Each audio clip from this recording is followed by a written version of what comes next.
Why is it that 20% of schools are well-resourced and well-functioning, and those students who can afford to go to those schools, why is it that they have an excellent quality education? And why is it that 80% of South African children who go to schools in townships and rural areas receive a very low quality education? 80% of our schools, the schools which are serving poor and working class children, are not functioning. These schools are under-resourced and these schools are underperforming. And this is a tragedy for our young people and for our country. And it's something which we have to address in more ways than speaking about it and calling it a crisis, but by doing and taking serious and drastic action. So Equal Education, what we do, the first is that we research educational issues. So we try and gain an understanding of why South African education is in crisis. Then we try and bring together young people, particularly in those township and rural schools, who are the ones who are most affected by this inequality. And we bring that information to them and we hear from them what it is that they feel is wrong and what needs to change.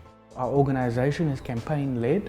It's campaign-led in that we identify issues strategically which can help us to improve conditions within schools and across the education system, but can also help us to build a movement of young people across the country that can be a political force for change.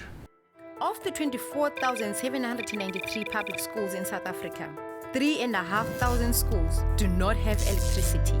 Nearly 2,500 schools have no water supply, and nearly 11,500 schools use pit toilets, while 913 schools have no toilets at all. So essentially we took up the campaign for norms and standards in the middle of 2010, and we took it up because the department in a policy document had actually promised to adopt norms and standards by the 31st of March 2011.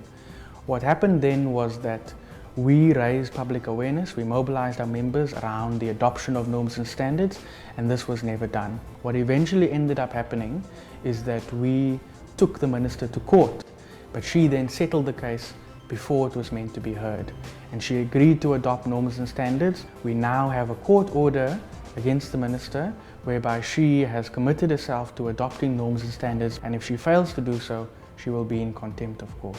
The reality is that nearly 20 years after democracy, poor black children are not being afforded a decent chance of a quality education and a better future. These young people, many of them have dropped out of school. We've got a 50% dropout rate in our schools today. And these young people are sitting at home or sitting on corners and looking for low-paying work, and they are angry and they are frustrated. And the reality is that if we don't do anything to address the inequality and to address the complete dysfunctionality within our education system, that this is something that will come to haunt all of us. And that is a reality.